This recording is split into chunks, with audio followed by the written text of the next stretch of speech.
Hello, everyone. It's Shane Kanto, your Wasteland Reviewer. Welcome to Lost in the Wasteland, my weekly interview show where I take a time to learn a little bit more about somebody else's perspective on movies. And for the second time on my show, 2 years later, we got Mac Movie Reviews. Max, thank you so much for coming on and take some time to introduce yourself and shamelessly plug whatever you'd like to shamelessly plug. Thanks, Shane. Happy to be on. I'm excited. I remember we did this 2 years ago, and I had the terrible setup. But look at me now. I got a MacBook. I got the Fight Club poster. I got a chair. The Battlefield 2040.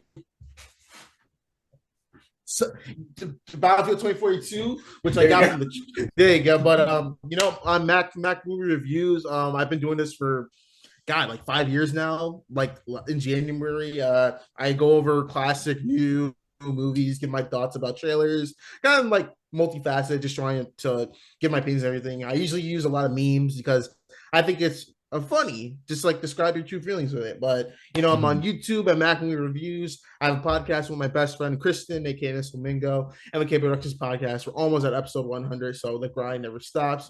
I'm also on Twitch where I do some gaming and talking about movies and stuff. You can catch me on TikTok, which I got forced to make, but I'm actually sort of enjoying it. Not really. At Mac I follow Mac.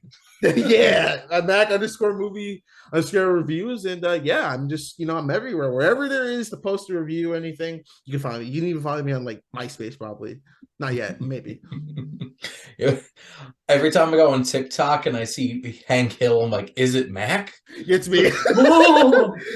It's funny you mentioned that because I did make a new intro with it, just a little tighten it up because every time I post that, well, I love that one because it was like that was special for me to make it. I had to make a new one because that was getting hit with copyright. I'm like, okay, my channel only has 248 subs, but if I get to that level where I can start making money off of this, I kind of need something that's safe to put in there. So I just said it has to change. So I did a little tightening up, and I think it looks pretty good. You'll still get the I'm about the bus. That's not going away. Yeah, there you go. Now let's get down to some questions because it's an interview and things. Now, Mac, what's a film that's previously released that you have not seen before that you're most excited to check out? So I gotta ask, do you mean previously released mean in the last year or just ever? Ever. Ever. Okay. That's a good one. So I thought about this question like a lot, and I was just trying to figure out, like, man, I've kind of seen a lot of movies that I've wanted to see, and then I just never. But I think for me specifically, I've all wanted to watch the. Oh my god, I'm trying to think. I'm blanking. Okay. Yep. I always wanted to watch the original War of the Worlds movie that came out in the 50s because I'm doing a retrospective on the 2005 one, and I kind of like the 2005 one. I know that one's like, it's easy, but it's in a forgotten era of but I want to see the original one because I did research on it and it said it's like kind of changed the way how sci-fi movies were made, and I thought that was interesting because it predated Star Trek by at least like 10 years, and then Star Wars went at 20. So in a way, the War of the Worlds adaptation from the 50s shaped what we know about sci-fi movies, and the fact that they got nominated for a lot of Academy Awards, because I thought, I'm like, oh, this is probably like a bad adaptation they did, but no, it's actually like really well acclaimed with like best acting awards, best visual effects. I'm like, damn. So I wouldn't mind watching that again if I could find it. It's just a lot of these older movies you really can't find it anywhere. Like you really have to like search. Maybe those go on places that whatever. But I'm not saying that. Yeah. I have no idea what Mag is talking about, but yeah, sometimes you could get lucky and they're on Amazon to rent or something, or HBO Max still has a decent amount of classic films on it for now. Yeah, before they start gutting that too. Oh god, you had the best streaming service. What did you do to it? Discovery happened, and now we're gonna nuke everything.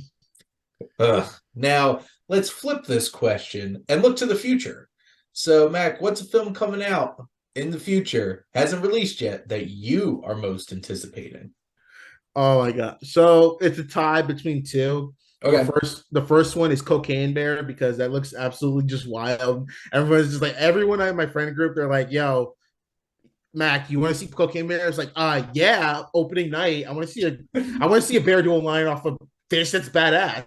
But I think For some weird reason. I don't know why. Maybe because I'm thinking it's gonna be different. I really want to see the Barbie movie.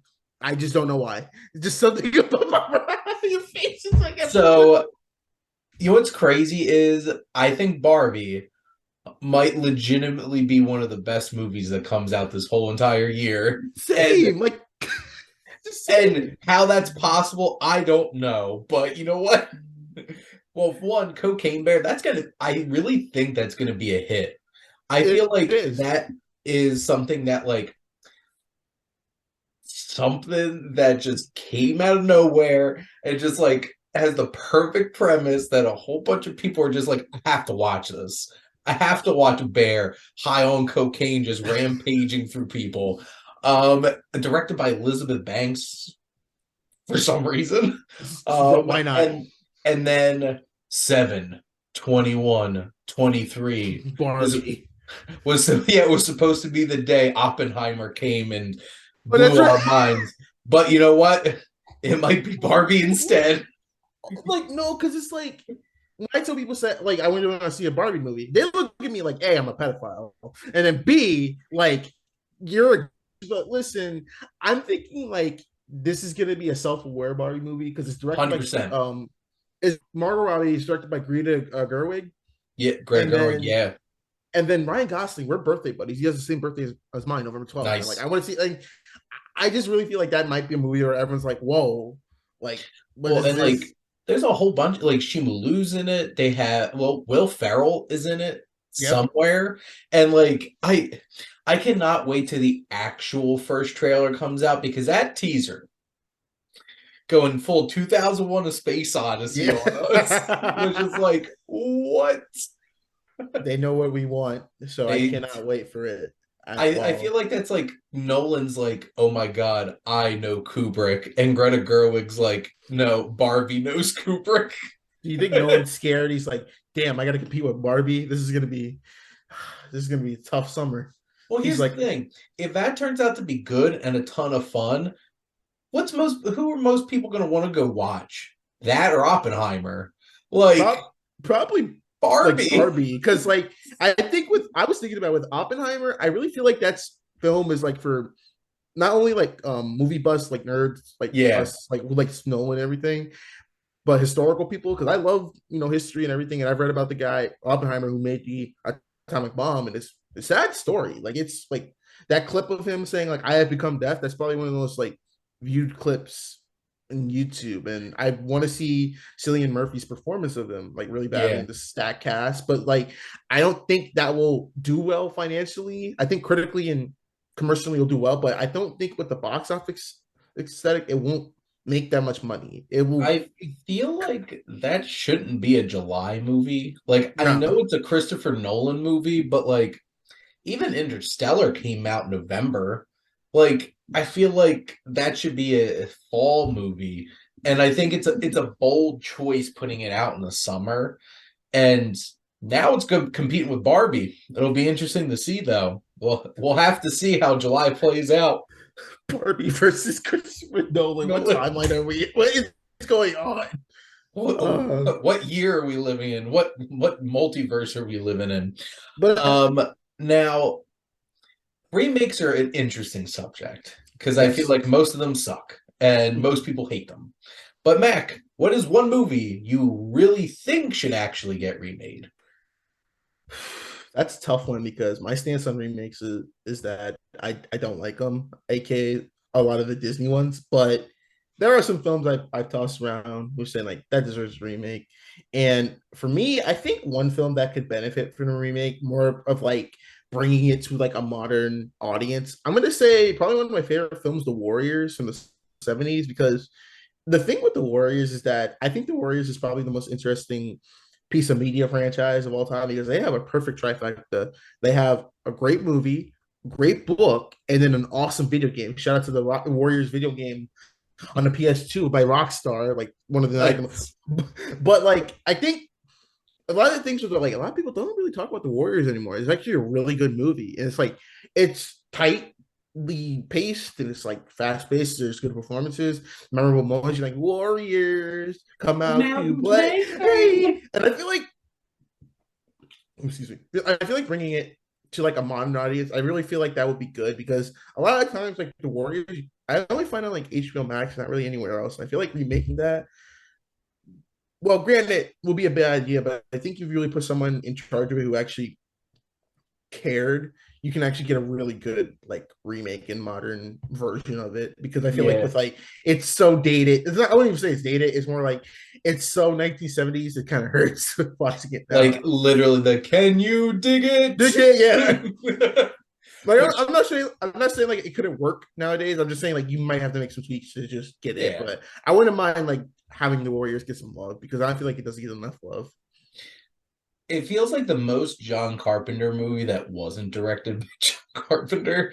It just has that kind of vibe of like, this is some kind of crazed dystopia that we're living in where a whole bunch of gangs are Yeah. just everywhere. And I think that would sell. I think that would be a crazy fun time. I'd be up for it. And you would have an opportunity to put in a whole bunch of like young, talented people and really get them a chance to like shine. And there's so many, like, you could probably just get half the West Side Story cast Oh God. to just throw them in it.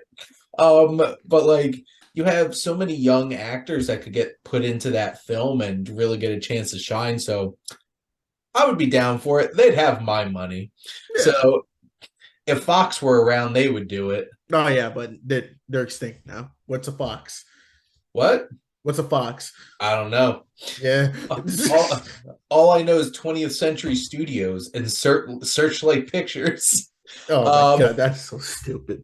now, Like, Mac, what is your fondest memory of going to the movies? okay, well, all right. This is a little personal story. This is kind of how this story is kind of like this memory and story is kind of like the foundation of what started Mac movie reviews. Mhm. So 2016 fall, I remember it so fondly because not only did Doctor Strange come out, and that was like one of the only good movies I saw that, or no, Rogue One came out in December, but there was one movie in particular that 17-year-old Mac watched and was like, you know what? I need to talk about this or something because this is just so stupid. I went to go see Max Steel in October of 2016. Now, raise your hand if you remember Max Steel. Okay, I did too. We were the one of two people to watch that because me and my dad went to that theater. It was us and then one other person in there.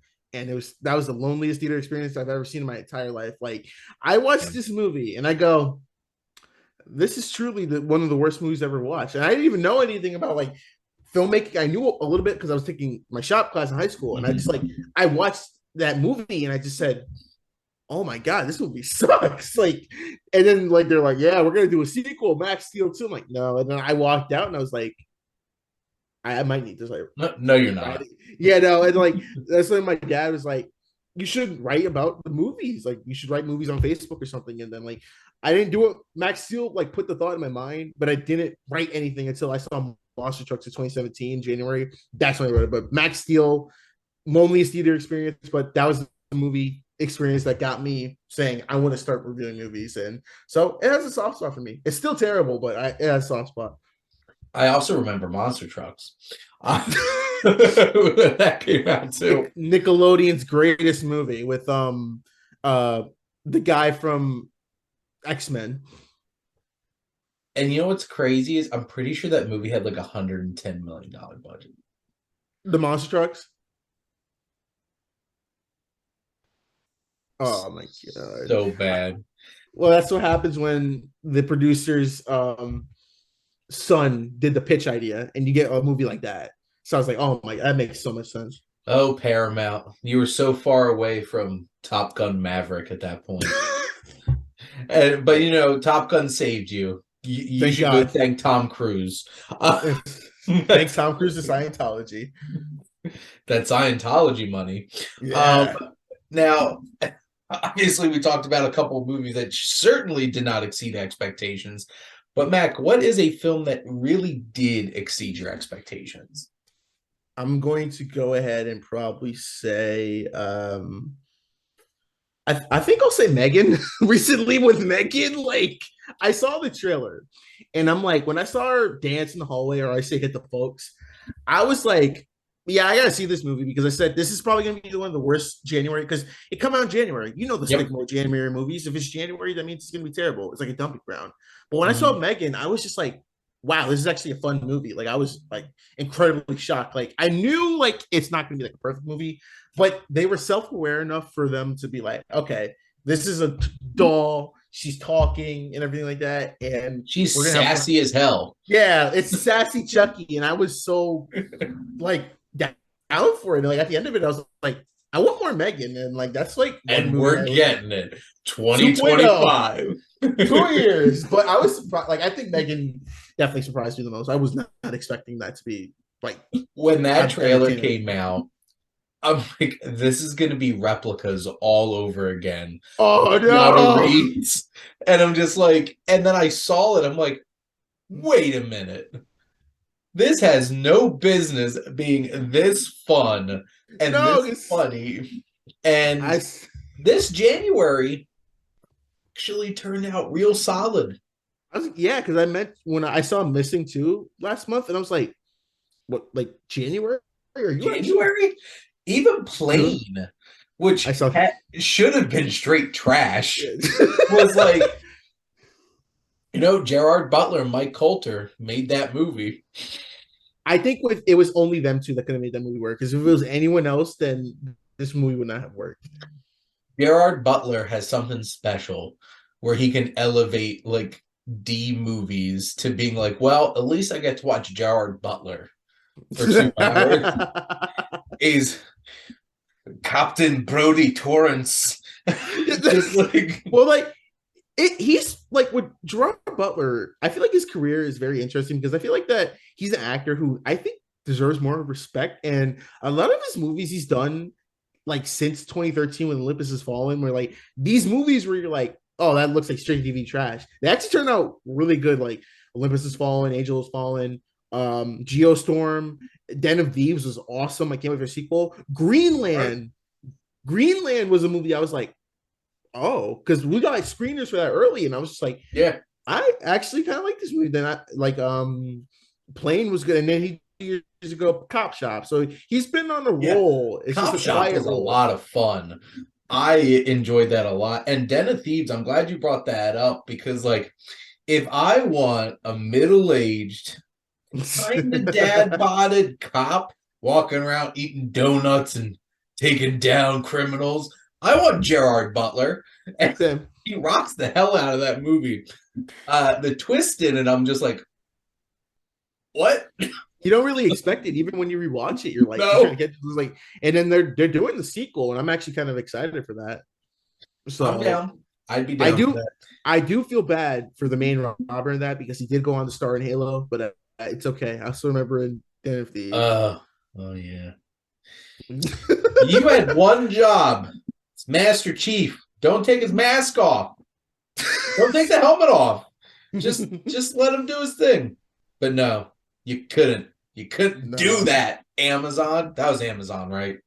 that was Paramount. Paramount. Oh, that's because I have Paramount Plus on my Amazon. That's why I get them mixed up all the time. See, you know what Halo's biggest problem was? It was on Paramount Plus and had nothing to do with Star Trek and was not created by Taylor Sheridan. That's its Nope. biggest problem because that's basically all it is. It's the Star Trek. Nickelodeon Star Trek Sheridan streaming service. Well, I think like when before we go to the next question, like with the Halo series, I love Halo. Like growing up, you go to a friend's house with Halo. My problem with it is that like video game adaptations is like when they try to be like, oh, we're gonna tell our own story. Don't play the game. Don't read any of the source material. We're gonna because they're like, oh, we didn't play any of the games. This is just gonna use the characters in a new story. I'm like, how dare you? How dare you do that? Well, and they could have easily just came up with it like a new mission or something and just left Master Chief being Alone. Master Chief. I didn't need like tragic backstory and romance and shit in my Halo series. I'm just like, how much of this do I actually get to see Master Chief mess people up? Oh Like my 10 god. minutes? Oh my god, come on. And those Oh, are parent. hour long episodes and just like There, slog. I there can't. was an endurance test, I'll tell you that. Sure was. Now, Mac, I don't know how much of a reader you are, and this is always a tricky question, but what's one written work that you would love to see turned into a movie? You see, if we had this, if I was on like a few years ago, I would have said that with the kid, Captain Underpants. Those are two books that I absolutely love. Unfortunately, both of those have good movies. So I Oh, had to I really. want more Captain Underpants. Why? Oh, same. Why? I want the sequel, and I want a new follow-up song from Weird Al Yankovic. Go make this happen. Yes, I love. I think Captain Underpants. I'll probably put that as like a surprise. I was scared that was going to be bad, but I think one piece of a book that I wouldn't mind seeing, because with a lot of book adaptation movies, they turn out to be not bad. But my perverted fantasy would probably have to like. I want to see them make Fight Club 2 the movie based on the novel, because like I am the big Fight Club is my favorite movie of all time. I will say that like definitively. I've read the book. I love the book and everything. The sequel novelization, it's so out there that I feel like if you make a straight to DVD like sequel, just adapting that, everyone will be like, "What the hell's going on?" Because that novel is just like it's Is it it's just is it weirder than the original pitched Gladiator sequel, where Maximus fights the Roman gods? yeah, it's weirder than that because we're talking about like illusions and like You have piqued my interest now. I'd say like if you like Fight Club, read the sequel book because in the book, because the book, the movie and the book, there are a big difference, especially in the ending. They pick in the book, it picks up off the first book's ending. So I mean, if you want to see the second one as like non-canon, kind of like an alternate timeline, because let's face it, if you shoot yourself inside your cheek, you're dead. There's no way you're gonna be like that. No, you're gonna. But I think it does go a little bit more wackier. It's kind of like if they took the gloves off for the first one, and the studio wasn't involved. Like that would have been the first book. But I think Fight Club 2's novel would be pretty cool. Do you bring Fincher back? I don't think you want to do it. So you have to get so I'm petitioning for Uwe Boll to do Fight Club 2. Oh my god. So he can have like a true like it'll be Fight Club and Postal had a baby and no one wants it except for me for my sick fantasies. Oh my. Well, that would be an interesting day. If that day comes, Mac, I'm gonna be messaging you. It's like it has happened. Yes. Mac was prophetic. Yes, I was. Now, I went to go see Knock at the Cabin today, and there was literally 10 trailers before it. Oh my gosh. Ah, it was literally 30 minutes of trailers. Literally 30 minutes. So for an hour and 40-minute movie. So I have a love-hate relationship with trailers, but Mac, what is your favorite trailer? Ooh, that's a good question because like what makes a good trailer? Is it a trailer where it shows you everything in the movie, or is it a trailer that piques your No. interest? No, it's not But Hobbs and Shaw, which is like a 4-minute trailer that literally shows you every single narrative beat in the movie. Man from Uncle does that too. I'm like, what the hell? I'm like, Jesus, but I like that movie. But I think my favorite trailer, I'm gonna go with the DC fandom teaser trailer for the Batman because that trailer was like everyone was scared, including me. I love Matt Reeves. I knew he was going to do a good job.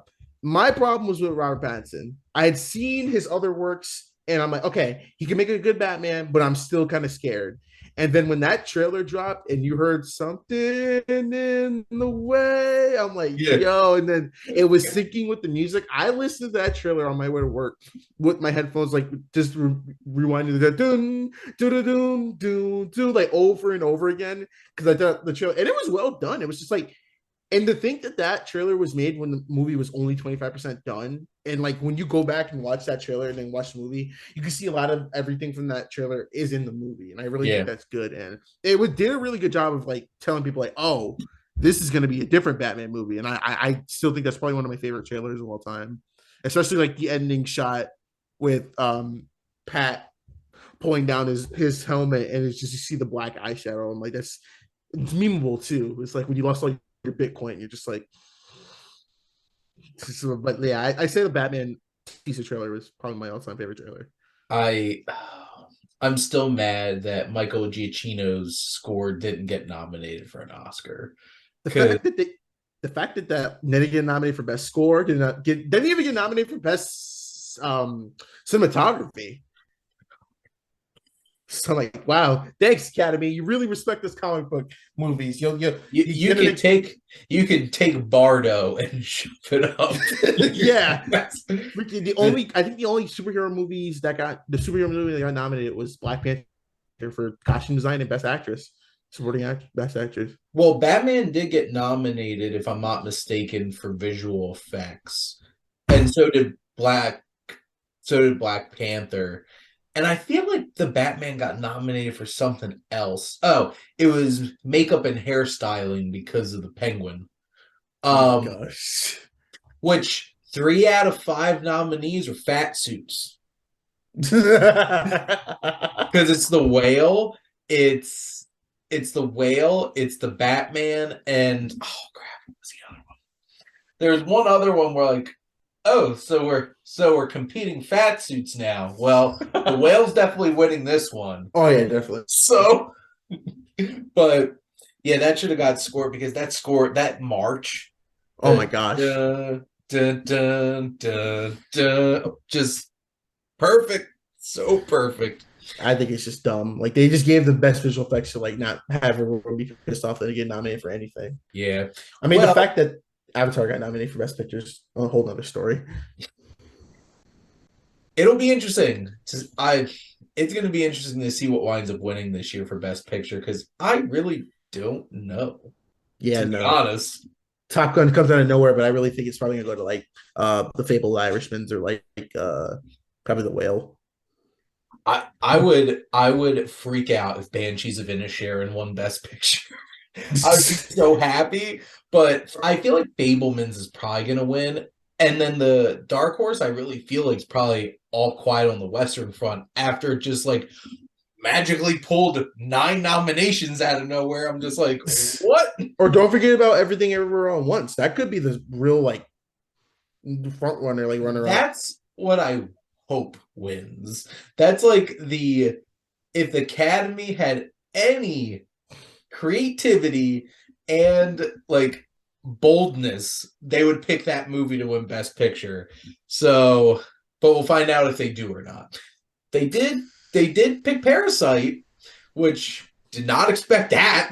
Nope. So I don't know. We'll have to see. But this is actually a nice segue. We wound up talking about the score from the Batman because it's time to talk about 2 questions about music. Now, we actually Okay. did talk about a couple of songs already, but Mac, what's your favorite use of an actual song in a movie? For me, it's going to be God, I'm such a when in Kingsman, when I first watched it and the church scene came on and you heard Freeman like, oh hey, I was rewatching that scene. I'm like, there's no way that this song should be like this In this scene? catchy. But like, Yeah, in this scene. But it works. It work. I hate that it works, but it's funny and like just like it goes with the action. It's like it's either that one or probably with Nobi when he was on the bus. It's like I've gotta be me. Or actually, no, scratch those two. Favorite use of an actual song: Spider-Man 2. Raindrops keep falling on my head. With that whole montage of him getting up being Spider-Man, I watched that him over tripping and and over again. falling. Yes, it's the best. And then the freeze frame, which is like nothing's worrying me. It's like that's what I love about those old Spider-Man movies. It's moments like that where you know they don't take them so serious. It's a true comic No, book movie. And that's Sam why I think Raimi like camp right there. yeah, and I think I love that scene. That's like my favorite, like because I love the song and then just like the whole montage, especially the part with him seeing all the cop cars and like it's so memeable when he just eats a hot dog. He's like, not my problem. It just moves away. Like, yep, that's me. It's so funny because that song was written for a movie. Like that was for Butch Cassidy and the Sundance Kid. That was an original song. And Really? then, it gets reused in Spider-Man. Yeah. And then Freebird out of like that song, I love the song separately, but like in a movie context, I always just thought Forrest Gump because it's when it looks like Jenny's gonna fall off a building because But she's yeah, high AF. But like Kingsman changed that.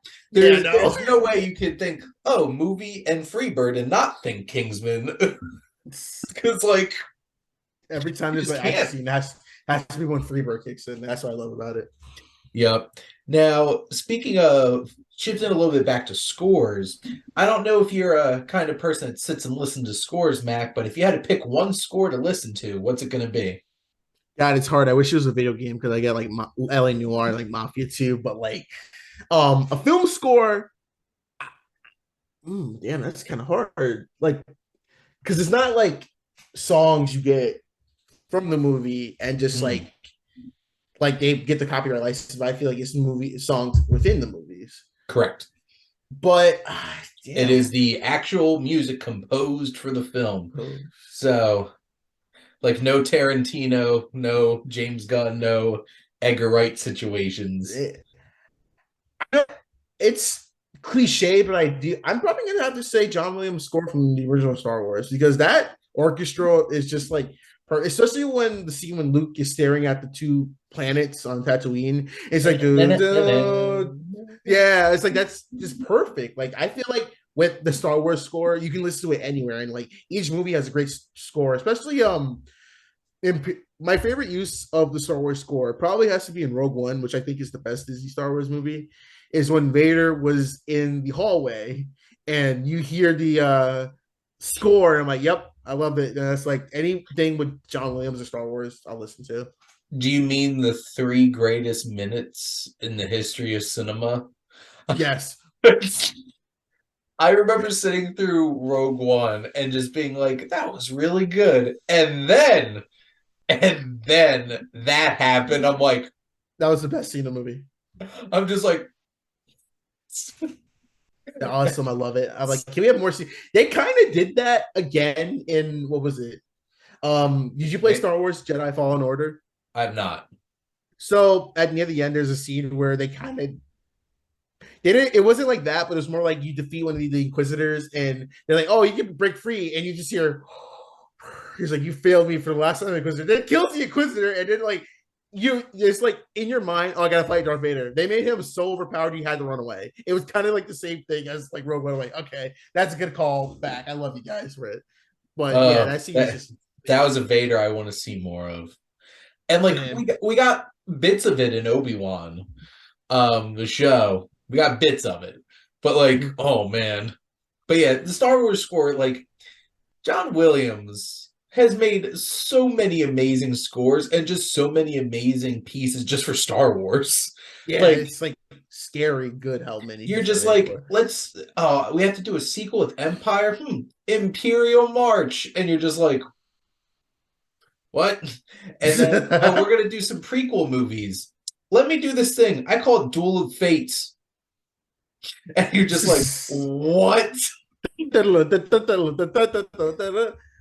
I think John Williams, to be honest, is probably the best composer. Like it's tied between him and Hans Zimmer, but I'd probably go with John Williams, even though Hans Zimmer is close to my heart because he did Modern Warfare 2 score, and then the ending scene, the ending theme song for The Dark Knight is probably one of the most iconic scores, especially with that ending sequence. So it's really, Oh really hard, God, but I get goosebumps every time I hear the quote from Gordon. Commissioner Gordon, he's the Dark Knight. It's like, duh. Like Yeah, my one regret is that if I was old enough when I was 8, when that movie came out, I would have saw that opening night and then like have that play in the theater. But after I trying to, never saw that in a theater. me I neither. bought that on I bought that on DVD when that came out that summer. Oh, Yeah. I, I think like the only time I probably see the Dark Knight in theaters is if I go to like an anniversary showing.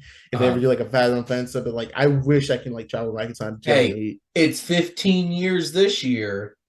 So maybe during the summer. Where is it? Want it right It's now. probably cinema. Well, it's gonna be probably that and Iron Man because they're both 15 years old. Mm-hmm.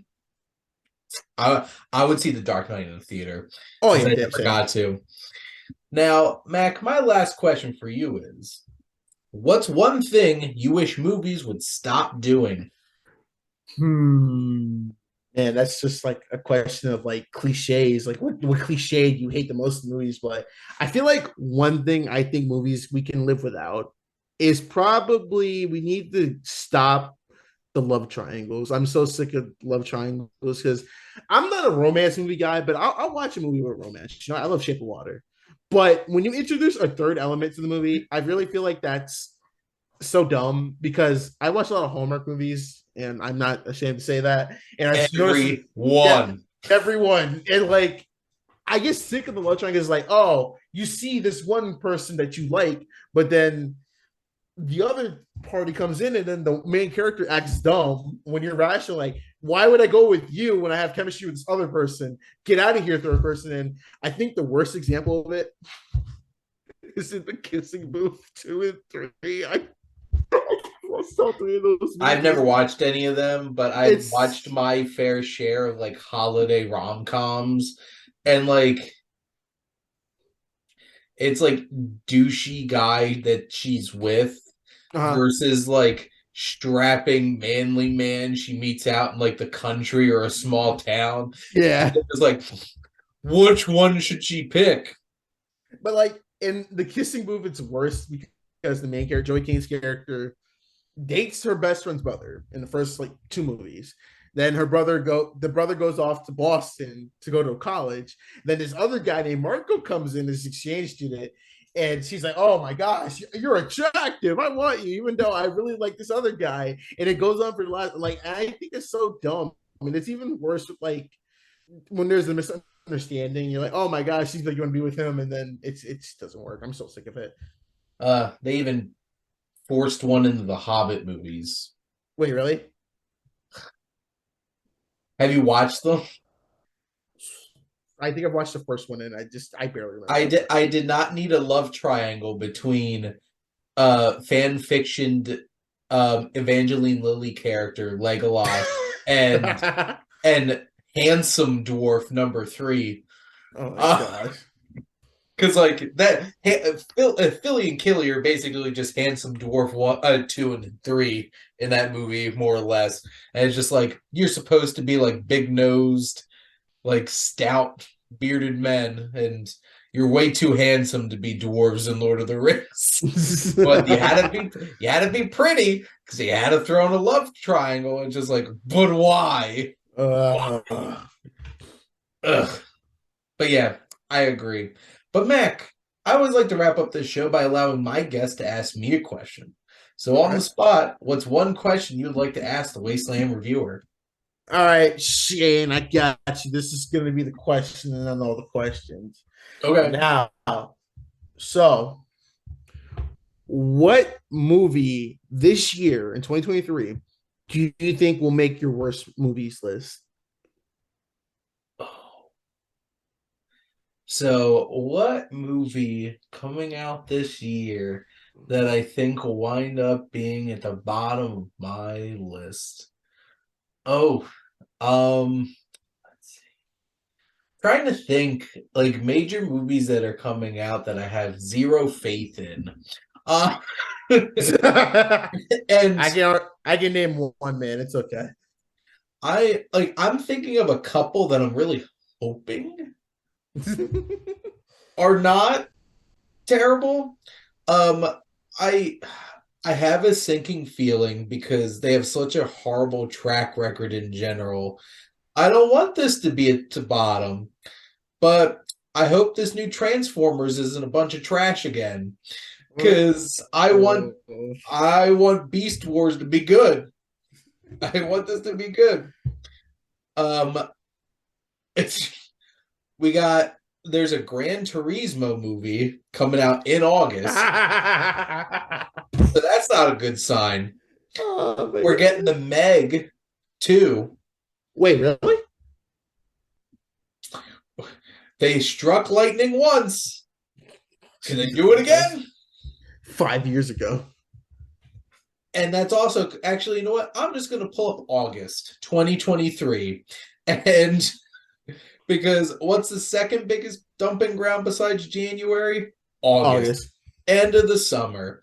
What is we got the Meg 2, the Mhm. Trench. So there's a contender. Um we have Teenage Mutant Ninja Turtles Mutant Mayhem, which please Is because that the one Seth Rogen's doing? yep, I think so. I forgot about that. That was coming out next year. I did not know it was this year. Oh, oh, I think I have it. I really hope for the sake of what this movie is about, but White Bird, a Wonder Story. So you know that little movie about the kid with a lot of like surgeries on his face and Oh, people. Yeah, I was thinking so about. they're making a sequel about the Holocaust. I remember that the trailer. I saw that. I was like, What? Why? Oh, oh, I just looked at September and October too. We're getting we're getting the Nun too. Wait, what? No. So that's definitely up there. And Craven the Hunter. Morbius Part 2, 2 years in a row. Now here's the thing. I don't think this is going to be as crazy and silly and fun bad like Morbius was. I think this is just going to be straight boring and stupid. Well, And he's an animal lover, so you mean Craven the Hunter, who hunts big game, is now a animal rights activist. So there are just a few of my least favorite things coming out this year. So we have some contenders. See, now I'm mad I even brought up Transformers because that was a bad one. Because like I really hope Beast War movie is cool. There's plenty of other movies that could be straight trash. So like, I if I had to pick did any one of them, I'm going None too. none too. I I think I lost all faith in that spinoff the second that at the end of the first movie where Valak is like, "What are you gonna do, Frenchman?" And he's just like, "I'm not a Frenchman. I'm a French Canadian." I'm like, I'm so sick of these Conjuring movies. I swear, I'm so sick like, of these movies. did they just throw one of the worst one-liners at the end of a Conjuring spinoff? These were supposed to be higher class horror films. James Wan, why'd you let them do this? Oh god. So there's a couple. I'm going with the Nun 2. I really think that's going to be scraping the bottom along with Valak and Craven are just going to be chilling there at the bottom, just being like, "Hey, how'd you get here?" Ill-advised movie making. That's why. But that was a good one, Mac. And Wait, can I at least say? Can I say my? I have three that I think are really go bad. ahead. So I'm gonna throw this one in. Probably, I'm sorry. Probably Transformers trailer does not look good. I'm not excited for that. Indiana Jones 5 that looks horrendous. I'm scared. The Marvels because I hated Captain Marvel, and I'm probably gonna have to say maybe Aquaman, the Flash. The Flash is probably gonna be like a disaster. I feel like the only reason they would release this movie is they legitimately thought it was good. I feel like that's the only reason they would go through all of this crap. And I hope that's true. When And you know James what? Gunn's watched it, he said it was one of the best movies he's ever seen. But I'm like, And like he has no skin in the game. He's blowing this all up anyway. yeah. So and you know what? I don't know how to feel about Shazam, this sequel coming out, which like has like no buzz despite the fact that it comes out in a month from now. It's being buried in March behind Scream 6, John Wick Chapter 4, a D&D movie, and Creed 3. You're a DC movie and you're the fifth biggest interested blockbuster coming out in a month. That's not going to be good. That's sad. It's sad. DC just needs to get through 2023 and then forget all about.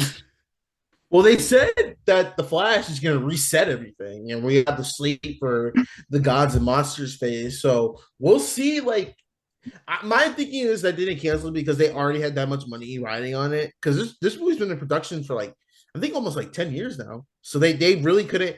I mean they couldn't pull like the back. I think with Batgirl getting canceled, I low-key kind of think they said that movie looks trash. But I think they have a genuine faith that the Flash will be good. So who knows? Maybe it's good. I do like Andy Muschietti as a director.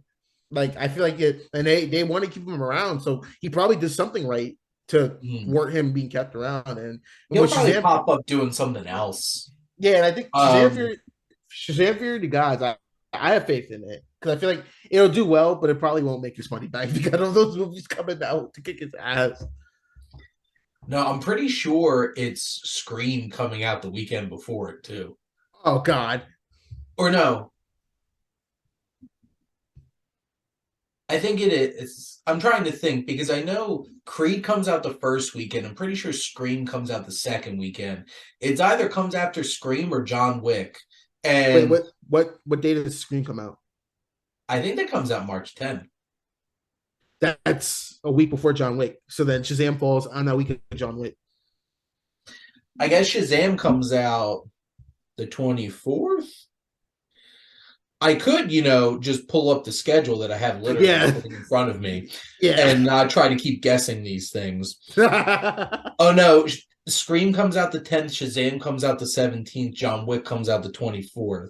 So as Scream, it's sandwiched in between Scream and John Wick. John Wick's going to come in and eat up a lot of box office that second weekend. And I wouldn't be surprised if Shazam had like a 70% drop in its second weekend. And that's not good. No. Well, they're just lucky that they moved it away from Avatar. Oh, yeah, God, that would have been even worse. Because it would have got demolished. Oh yeah, no. It literally took 8 weeks for something to beat it. Shout out to Knock at the Cabin for dethroning Avatar. Yeah, shout out to the Sham Hammer. That like Shyamalan taking that one. That movie was $20 million. It's made $21 million worldwide in its opening weekend. So, boom.